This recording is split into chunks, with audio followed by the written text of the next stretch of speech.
What if I told you the reasoning behind every human decision fits into one simple equation? Seriously. The information you learn from this video will completely change your perception of the people around you, the world, and most importantly, yourself.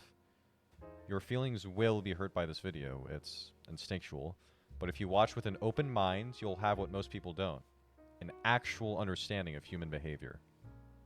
So, you want the formula? Here it is.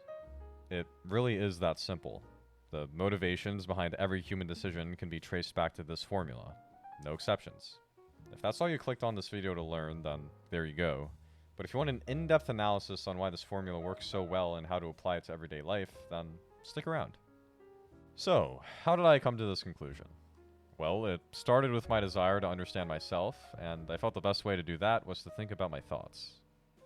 Whenever I had an impulse to do something, or even when I felt an emotion, I would ask myself what caused that impulse or emotion. Sounds good, right?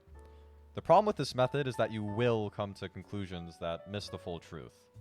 The reason you come to these incomplete conclusions? Ego. Or rather, ego's bad reputation. Let's use a simple example. Imagine a scenario where you win $10 million. You'd feel ecstatic. But why? What does money actually give you? It's socially acceptable to buy a house and pay the bills, but it's less acceptable to say you'd buy a Lamborghini. Buying a Lambo is seen as selfish. Donating to charity? Virtuous. But both feed the ego. This guy gets to show off his status, while this guy gets the I'm a good person card, and the warm fuzzy feeling that comes with it.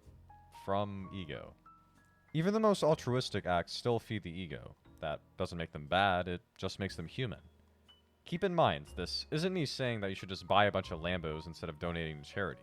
The point I'm trying to get across is that they both share the same motivation. Ego. Alright, that leaves romance and survival. Pretty simple. Survival includes decisions that are driven by your instinct to live, like how you eat food when you're hungry or sleep when you're tired, while the romance factor includes decisions that are driven by the desire for love and... yeah. Keep in mind that these factors are the instinctual desires we all share, and that those desires are what we consider when making decisions. Despite the fact that they are introduced as separate factors in the formula, they all influence each other. Your ego could overpower your survival instincts, causing you to cave dive. Or you could let your ego crumble and become a tier 3 Amaranth sub. The opposite could prevent you from asking your crush out on a date. The point is, even when a decision negatively impacts one of the factors in the formula, it could still be seen as a net gain to the person making that decision. The mistake everybody makes is that they don't properly evaluate the ego factor into their decisions, if they do at all. Why learn this formula? Well, think of our decisions like an algebra equation.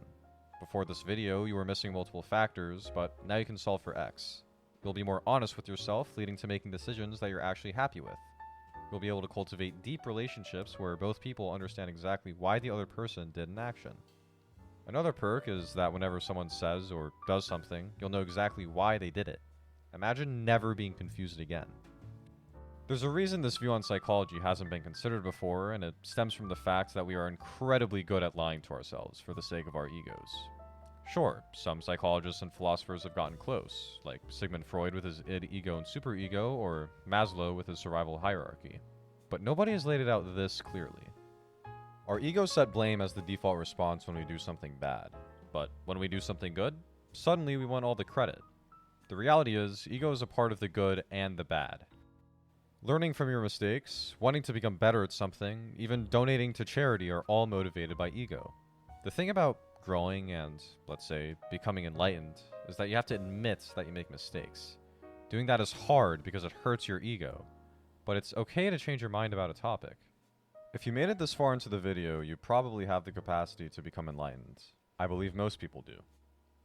Now that you know the formula, we can dive into real applications, but those will have to wait for a future video.